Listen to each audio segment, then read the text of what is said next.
You know, I have a lot of kids, 6 of them. So over the years, we've had a lot of conversations. A lot of conversations. Some of them have been ridiculous. Some of them have been very deep. Some of them have been stupid. Some of them have been fun, but a lot of conversations.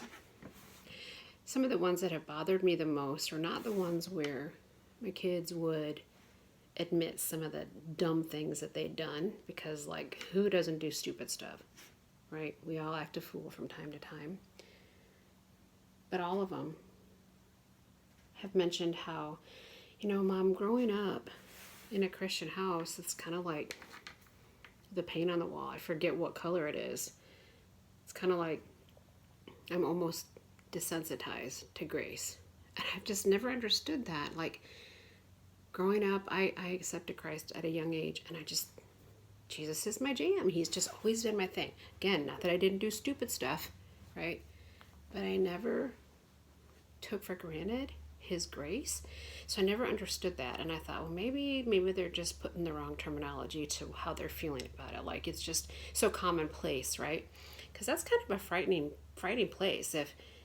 If you just consider a grace common, it's almost like you don't appreciate it, right? His grace still covers, period, regardless. But if you forget about it, if it becomes so common, does it really affect your everyday life? Like, you're still headed to heaven, whoopee, but, right? But, like, don't you want the here and the now to be better as well? So anyway, the times I've heard that, I was like, I don't know if you're really explaining what you really mean. But I've been working in children's ministry at our church, and we did this little illustration. I bet you've seen it, at least if you've grown up and had science class, or grew up in a youth group where they showed this illustration. So we've got this jar, and it's dirty, right? It represents the life of the sinner, not the life of a Christian, which is a Christ follower, right? And then we've got this jar, and it's clean and pure, and it represents grace. And so then, for the illustration for the kids' church, we showed them, this is your life, this is Jesus' life and his grace. And when you allow him to come into your life, he cleans you up, right? So to the average person who's never seen that, whoa, how amazing, right? His grace took away the yuck, it took away the sin. But so this last week we did this little illustration for the kids, and these are kids. The oldest one there was 11, I think. And you know what? They weren't in awe of this at all, because they'd already seen something like that. And like, oh, this is just bleach. It is, it's bleach water. And the dirty one was just water with iodine. Again, nothing magical, just an illustration. So instead of being in awe of the illustration, in awe of grace, they're like, that's just bleach. All they wanted to do was play with the bleach. They couldn't even get their minds to comprehend the fact that his grace took away the sin. The bleach took away the brown, the iodine look.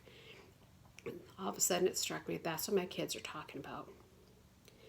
Hebrews talks about if we forget,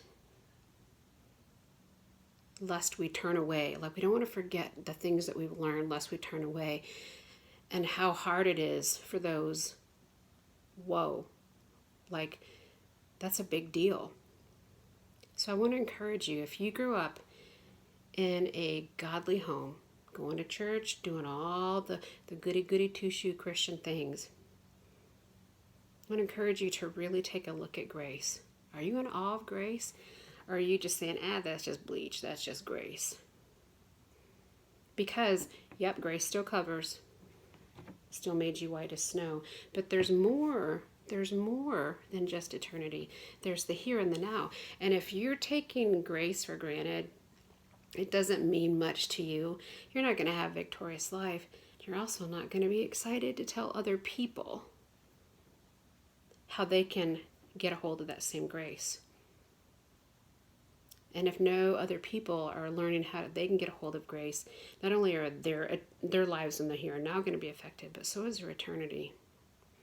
May that never weigh on me. May I never have that blood on my hands, right? And so I pray for you that you will come to understand how high, how deep, how wide, how amazing is his love and grace.